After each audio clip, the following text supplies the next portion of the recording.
He was known as the poet. He was called the last soul man. But mostly, people whispered a different name. They called him the traitor who slept with the wife of the great Sam Cooke. That one mistake stained his legacy like red wine on white silk. But before the scandals and the flashing lights, there was just a hungry boy in Cleveland, Ohio. Born on March 4th, 1944, he grew up in a one-bedroom shack. Picture this: 5 brothers squeezed into one bed. His parents slept on the floor in the living room. The fridge was empty. His stomach growled louder than the radio. When there was no food, they picked through garbage or just drank water. His father told them they were fasting for Jesus. But his mother told them the cold truth. She said they had to sing their way out of the ghetto.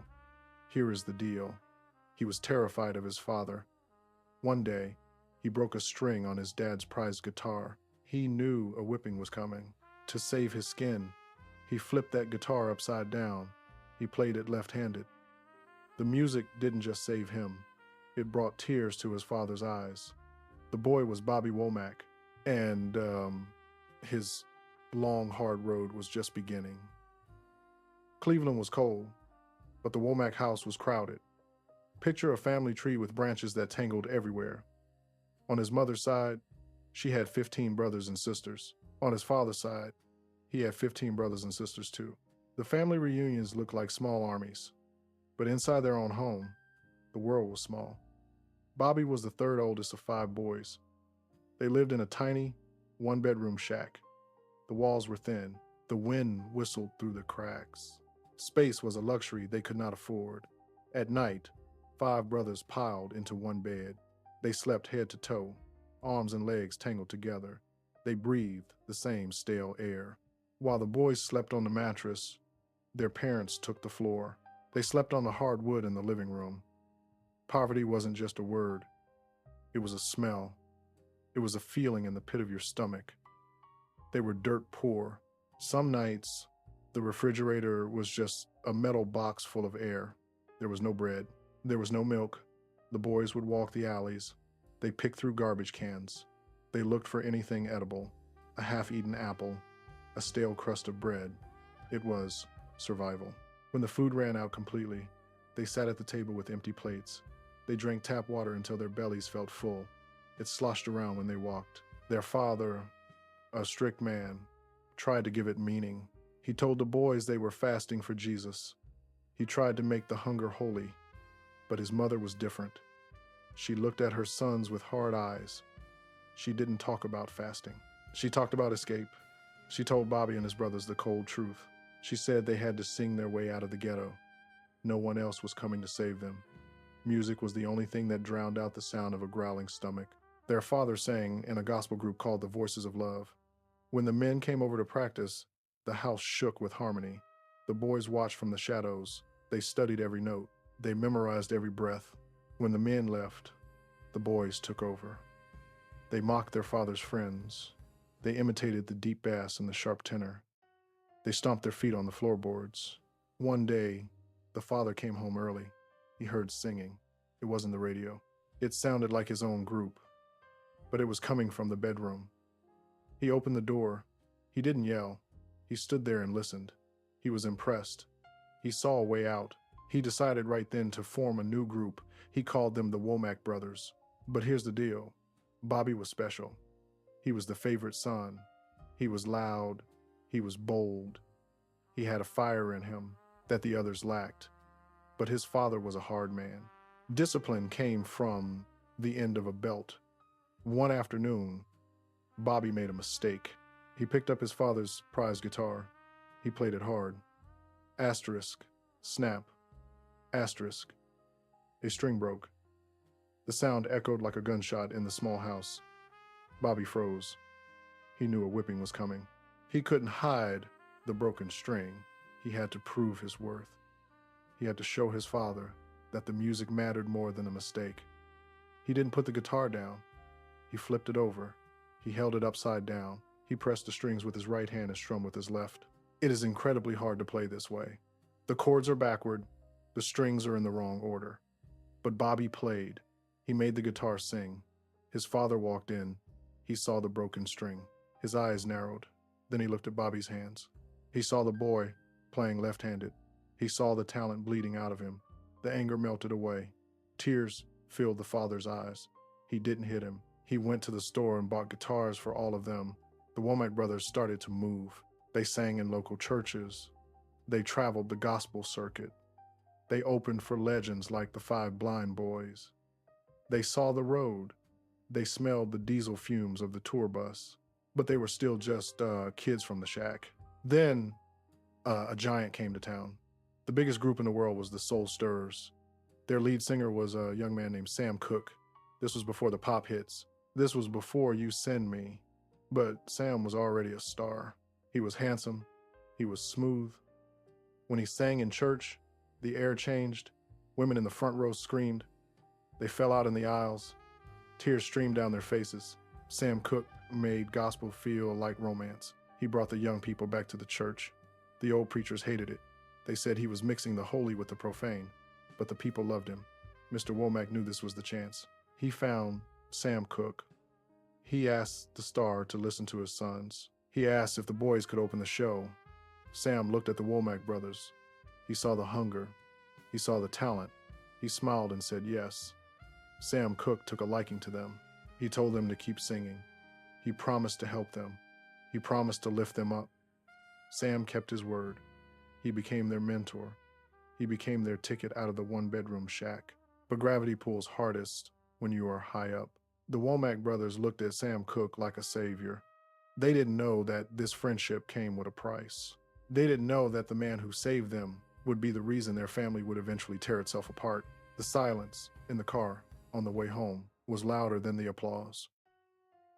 Sam Cooke made a promise. He looked at those hungry boys from Cleveland and vowed to help them. He told them he would lift them out of the cold, and Sam Cooke did not break his word. The Womack brothers stepped onto the tour bus, and the one-bedroom shack disappeared in the rearview mirror. But here's the deal. They weren't just stepping onto a bus, they were stepping into history. The world of music was divided. It was a black and white world. When black artists played, the industry had a specific name for it. They didn't call it pop, they didn't call it rock and roll, they called it color music. It was a label that kept them in a box. It kept the money low and the audiences segregated. But Bobby Womack was standing on the edge of a revolution. He was there when the walls came down. He was there when color music died and something new was born. They gave it a new name. They called it soul music. Picture the scene. It wasn't just church choirs anymore. It was smoky nightclubs. It was bright lights reflecting off polished chrome. Bobby was right in the center of the storm. He wasn't just watching from the sidelines. He was working with the kings. The source material tells us the facts. Bobby stood shoulder to shoulder with the giants. He was in the studio with James Brown. He felt the raw power of the godfather of soul. He worked with Ray Charles. He saw the genius behind the dark glasses. And of course, there was Sam Cooke. Sam was the sun, and everyone else was orbiting around him. Sam had crossed over. He had girls crying in the aisles. He had replaced the old lead singer of the Soul Stirrers, R.H. Harris, and taken the energy to a whole new level. For Bobby, this was an education that money could not buy. He was the poet. He was the preacher. He was becoming the last soul man. But let's talk about the sound. Most people know the name Jimi Hendrix.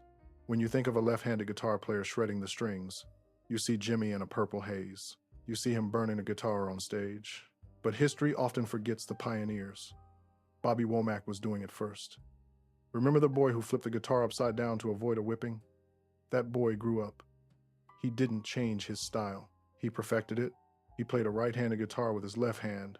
The strings were upside down. The low notes were at the bottom. The high notes were at the top. It is a style that breaks your brain if you try to learn it. But for Bobby, it was natural. He made that guitar talk. He made it cry. He proved that he belonged on the same stage as the legends. He wasn't just Sam Cooke's protégé anymore. He was a force of nature. The life of the Womack brothers changed overnight. The days of picking through garbage cans were gone. The nights of drinking water to fill empty bellies were over. They were no longer fasting for Jesus. They were feasting on fame. Imagine the feeling. You grow up sharing a bed with 4 brothers. You grow up with 15 aunts and uncles on one side and 15 on the other. You know nothing but struggle. Then, suddenly, the doors open. The suits are silk. The cars are long. The food is hot. Sam Cooke was the man. That is what the streets said. That is what the charts said. And because Sam was the man, Bobby was the prince. They traveled the roads that used to be dangerous for young black men, but now they traveled as stars. They had the protection of fame. Sam encouraged them to keep going. He told them to keep writing. He saw the fire in Bobby. He saw the boldness that had once broken a guitar string. He nurtured it. It felt like the summer would never end. The music was good. The money was flowing. The color music label was fading, replaced by the deep, rich sound of soul. Bobby Womack was young, gifted, and standing on top of the world. He had the best mentor in the business. He had the talent to back it up. He had a family that had sung their way out of the ghetto, just like his mother predicted. But gravity is a cruel law. The higher you climb, the harder you fall. The Womack brothers were riding high on Sam Cooke's success. They thought the party would last forever. They didn't see the storm clouds gathering. They didn't know that the man who gave them everything would also be the center of their greatest tragedy. The world saw the smiles. The world heard the hits. The world saw the shiny suits and the left-handed guitar. But behind the curtain, fate was sharpening a knife. The silence was about to be louder than the applause. December 11th, 1964. That is the day the music stopped. The news hit the radio waves like a physical blow. Sam Cooke was dead. The king of soul, the man with the golden voice, was gone. He was shot to death in a cheap motel called the Hacienda in Los Angeles. The details were ugly. The rumors were nasty. But for Bobby Womack, the pain was blinding. Sam was his mentor. Sam was his brother. Sam was the father figure who didn't use a belt. The Womack brothers were lost. Their compass was broken. They stood at the funeral and watched thousands of people weep in the streets. But grief does strange things to a man. It twists your mind. It makes you reach for anything that feels familiar. Here's the deal. Bobby made a move that shocked the world. It didn't just shock them, it made them hate him. Less than 3 months after Sam Cooke was lowered into the ground, Bobby Womack walked down the aisle. He didn't walk alone. He was holding hands with Barbara Campbell. Barbara was Sam Cooke's widow. The ink on the death certificate was barely dry. Bobby was just 21 years old. He stood at the altar, and people whispered that he was wearing Sam's suit. He was driving Sam's cars. He was living in Sam's house. To the outside world, it looked like a robbery. It looked like the young prince had killed the king to steal his throne. The backlash was instant. It was violent. Picture this. Bobby walked into radio stations, smiling, holding his new record. The DJs looked at him with cold eyes. They took his vinyl record. They smashed it against the desk. They threw the pieces in the trash can. They told him to get out. They said he was a traitor. They said he was the man who slept with the wife of a dead hero. The black community turned its back on him. The churches that raised him closed their doors. He went to perform at a concert in Chicago. The crowd didn't clap. They booed. Then they attacked. They beat him until he was bruised and bloody. They nearly killed him for his sin. Bobby tried to explain. He said he was just trying to keep the family together. He said he was afraid. He said he and Barbara were two drowning people clinging to the same raft, but no one wanted to hear it. The sentence was passed. Bobby Womack was an outcast. But wait, it gets worse. The pressure cracked the family foundation. The Womack brothers fell apart. The group disbanded. The money stopped flowing. The silk suits were replaced by fear. Bobby was alone. He was talented. Yes, he could make a guitar cry. But now, he was crying too. He tried to rebuild. He wrote songs for other people. He played guitar in the shadows where no one could see his face.